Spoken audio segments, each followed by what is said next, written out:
every democratic countries or countries with democracies now good informed about the reality about this Russia war in Ukraine, about that Russia tried to occupy Ukraine, and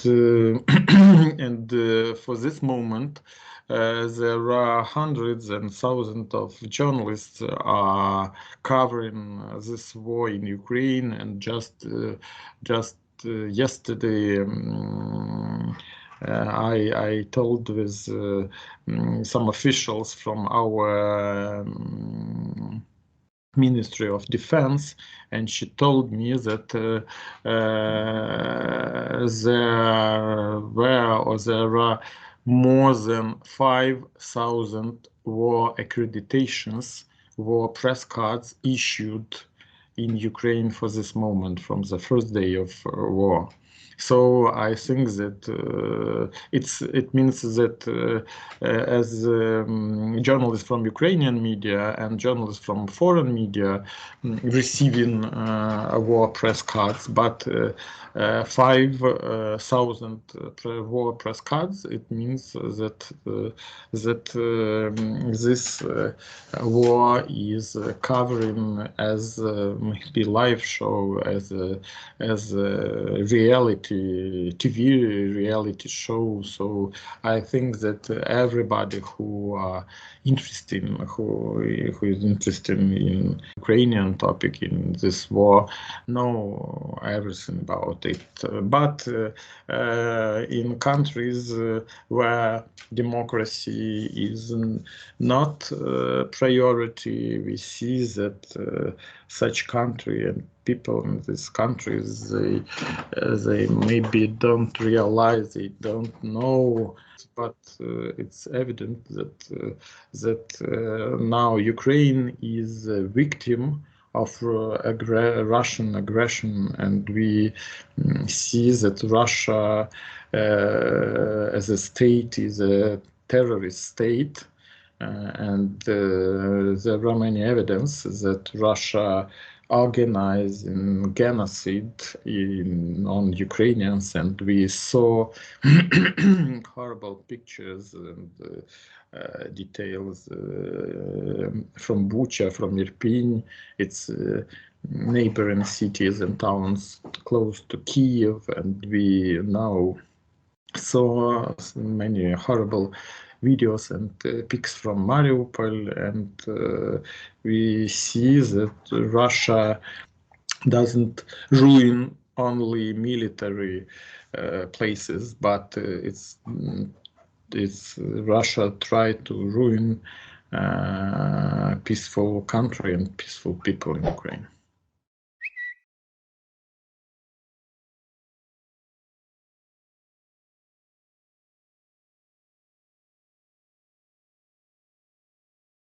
No, for this moment we see that many countries, many people try to support and are supporting us, supporting in humanitarian aid, supporting from some weapons. But for this moment, we see that Ukraine is fighting for a democratic world. We are fighting for Europe, we are fighting for Western democracy, but only Ukrainians now are fighting, not other countries. It's hard question, it's hard topic, but Putin he wants to destroy not only Ukraine. Ukraine is the first victim, but not the last. So I think that Ukraine doesn't receive enough weapons, doesn't receive support, and Russia as gigantic terrorist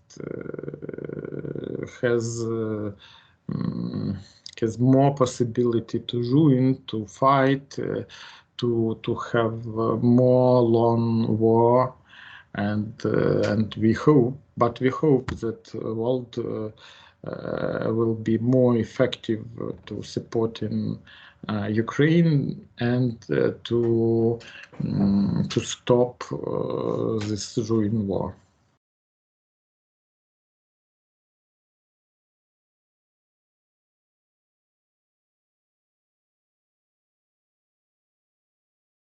There are many discussion about sanction, about the effectiveness, because maybe Western governments discussing about economical sanction as good instrument to stop Putin, but maybe such policy is not good for stopping Putin, but it's maybe good instrument to unite Putin and Russians. Russians are victims of Russian propaganda, and such sanction and such some economical problems now are presented by Russian propaganda not as problems organized by Putin and his regime, but as problems that all world try to fight Russia. All world not try to to ignore a big Russian state. So we see that maybe only such economical sanction it's not effective to stop Putin, to stop Russia. It's a good instrument to unite enemies of Ukraine and democratic world.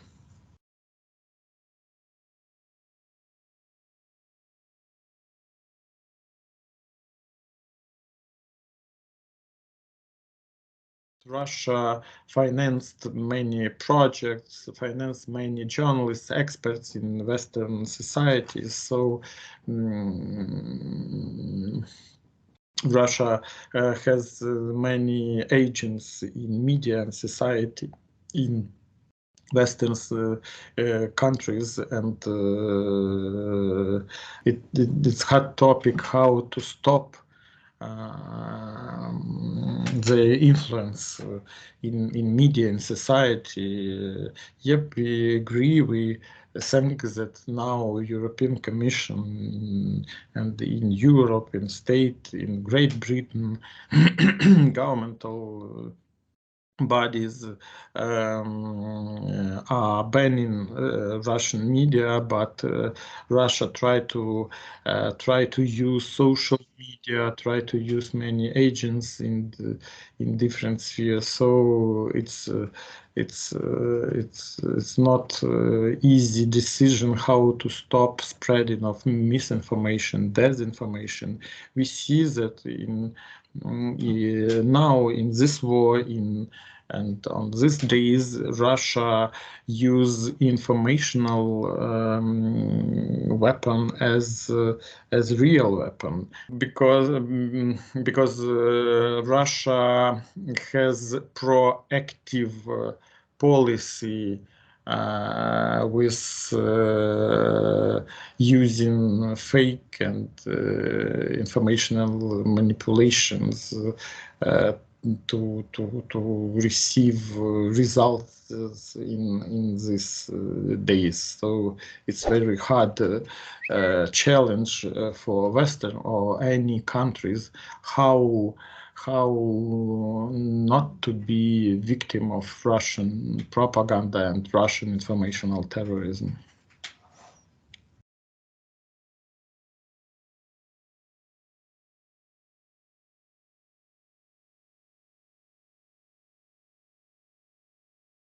Russia try to use maybe its influence on Serbia and Serbian media, and try to use in Montenegro and different countries. There are some networks of agents who support Russia, Russian attitudes, and it's very hard to ordinary people how to understand reality in this sphere. I think that Russia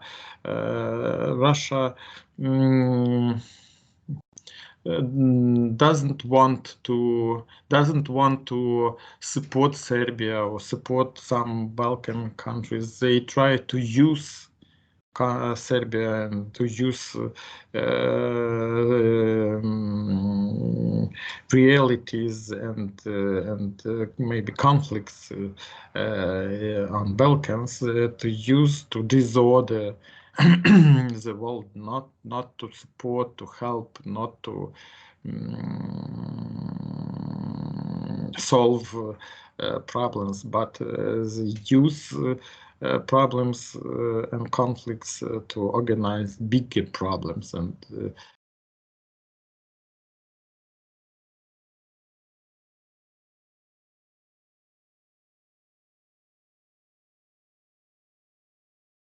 I think that Belgrade is not independent in these decisions, and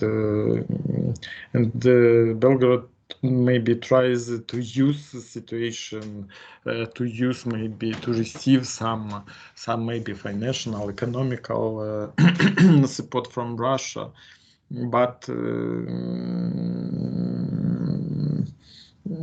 we see that Western countries or Europe, all Europe is united, but Serbia is exceptional behavior. But it's the fact of that Belgrade is not independent. It's not that Serbia has arguments not to support Ukrainians and Ukrainians in needs.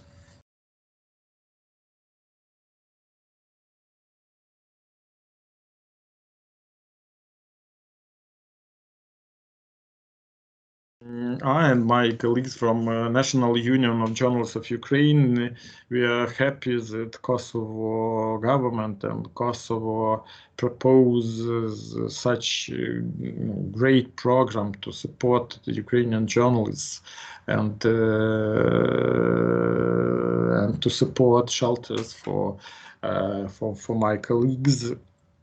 And if we discuss about the reality of Ukrainian journalism now, Ukrainian journalists, there are so many challenges for our profession, for Ukrainian media, for journalists now. One of the biggest problem, or maybe the main topic, is safety, and we as union, as journalists, we we try to protect our colleagues from Russian occupiers, because for this moment there are 21 names of Ukrainian journalists and media workers in list of killed media workers in Ukraine, killed by Russia. So safety is our big priority. The second challenge is is surviving, because there are many dozens and hundreds of journalists who are now trying to survive from dangerous places, dangerous regions, from Donbass, from Kherson region, Zaporizhia region, and other, where Russia tried to occupy, tried to ruin our peaceful country. And there are many internal refugees, there are many refugees abroad, and many of editors and journalists who escaped from dangerous place, but they now are discussing about their future. And our union and different other NGOs, we are talking, we are discussing with our international partners, some international governments, and we are asking to implement, to create special program to support Ukrainian journalists and media, to support maybe through some small salaries for journalists in Ukraine, because we try to support them. So I think such program as residence in Kosovo, shelters in Kosovo, is a good opportunity to journalists to receive shelter and to receive some possibility to be in profession. But problem for my colleagues, Ukrainian journalists, is that maybe most of us, we want to live in Ukraine, we want to work in Ukraine, and for this first stage of war, maybe first because just in 1.5 months from beginning of war, everybody hope that that war will end in few days or few weeks. So maybe there are no big number of applications, but we try to deliver this information for opportunity, for possibility, and I think that rules of this program, conditions of from Kosovo program